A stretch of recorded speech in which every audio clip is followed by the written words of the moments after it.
The internet is awash with conspiracy theories about fake moon landings, reptilian presidents, and secret mind control programs. But for every tinfoil tale and made-up mystery, there are plenty of conspiracies that genuinely did take place. From racist sterilizations and experiments through to fabricated reasons for war. Here are 7 real government conspiracies.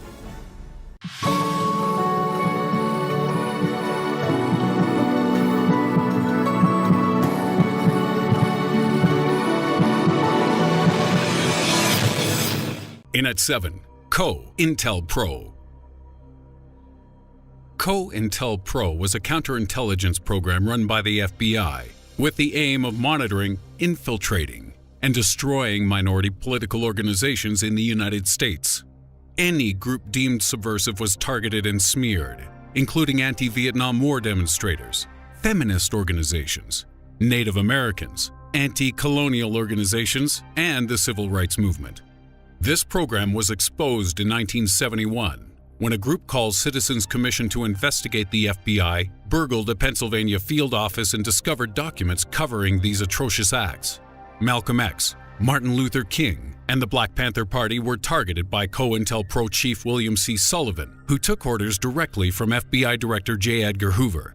Within days of Martin Luther King's speech at the 1963 March on Washington, Sullivan wrote the following: "We must mark him now, if we have not done so before, as the most dangerous Negro of the future in this nation from the standpoint of communism, the Negro, and national security."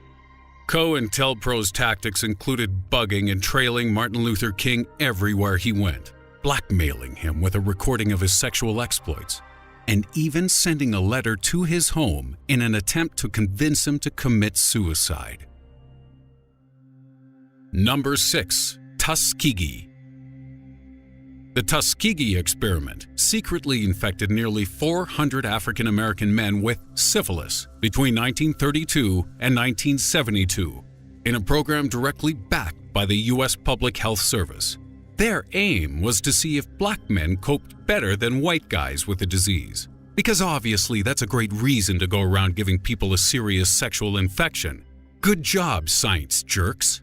The men in question were told they had bad blood. Something of an understatement, don't you think? And shockingly, none of them were informed of their infectious state, meaning the disease was also unknowingly transmitted to their partners. By the end of the experiment in 1972, only 74 of those infected were still alive. In at 5, the case for war. This is a girl called Naria. And in 1990, she gave a moving testimony to Congress about how she witnessed invading Iraqi soldiers dumping newborn babies out of their incubators in her home country of Kuwait, leaving them to die in filth on the floor. Her story helped garner support for an invasion of Iraq, led by then-President George Herbert Walker Bush.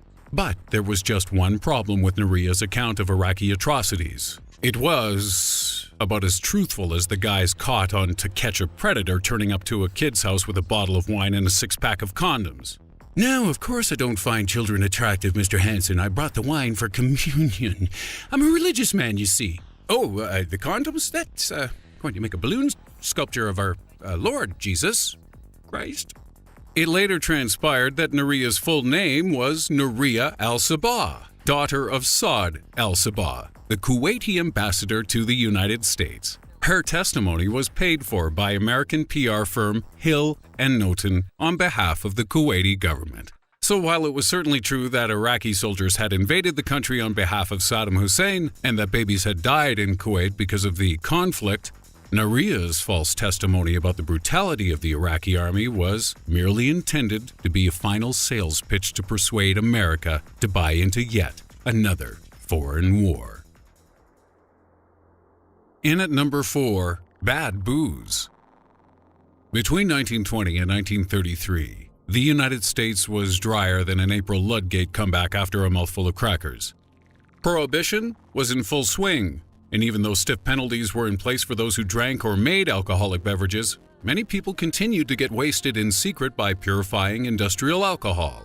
But the Calvin Coolidge administration didn't approve of this.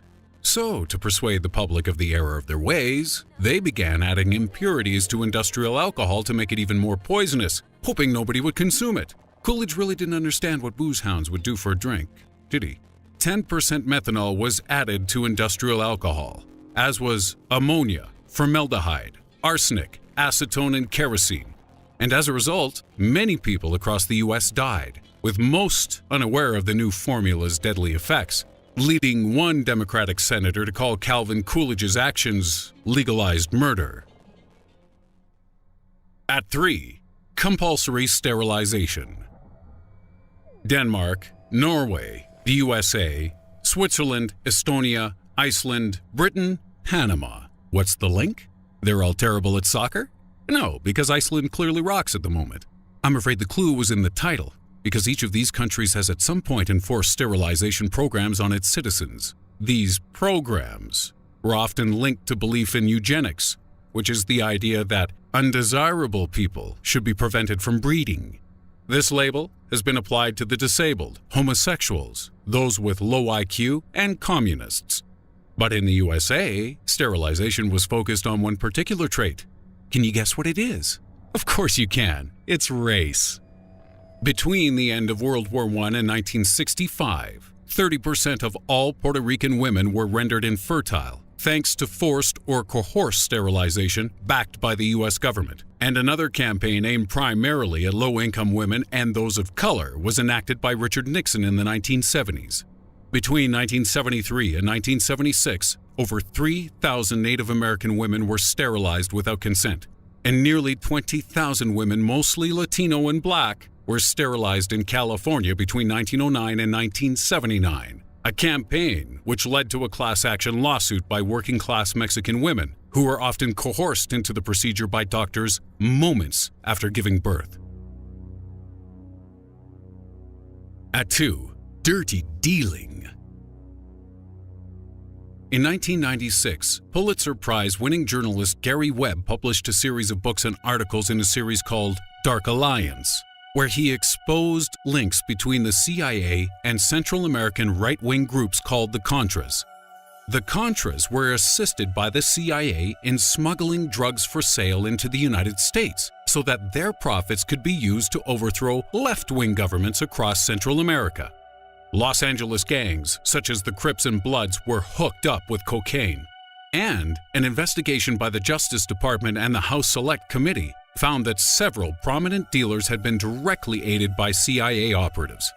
Gary Webb also noted that many of the neighborhoods targeted by drug dealers were poor and Black, because apparently creating a crack-infested city rife with crime in your own backyard is an acceptable side effect for enabling right-wing regime change in Central America.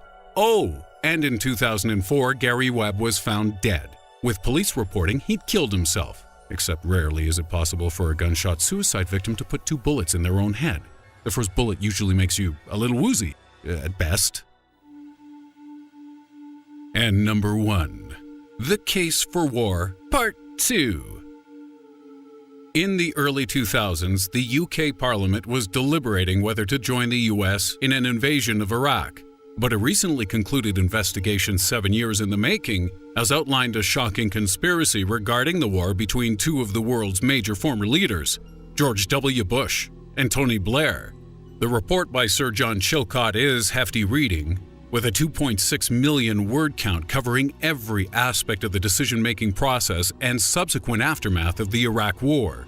Its most startling revelation was that Tony Blair had already given George W. Bush his word that the UK would join the war in Iraq, even before Parliament had discussed any other options. Democracy shamocracy. Huh, Tony? Other conclusions inferred that Saddam Hussein did not pose a threat to British interests, that evidence of weapons of mass destruction was over-exaggerated, that no peaceful options were explored, and that both the UK and US had undermined the authority of the United Nations. The Iraq War has been under scrutiny in the UK for many years, and in our video on 7 mysteriously slain scientists, we covered the possible murder of Dr. David Kelly, a weapons expert who spoke out against the war, and who later died in suspicious circumstances.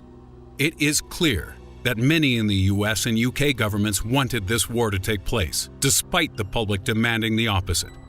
On February 15, 2003, nearly 30 million people marched in locations around the world to protest the invasion plans, including 1 million in London, 1.5 million in Madrid, and 3 million in Rome.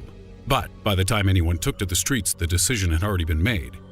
So, with millions dead, terror attacks inspired around the world, and ISIS filling the Middle East power vacuum, is it time for Bush and Blair to stand trial for war crimes? Yes.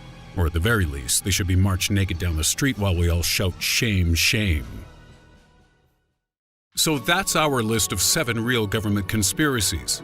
What's the only thing more intriguing than a government conspiracy? One set in space, of course. So why not watch our recent video all about cosmic conspiracies?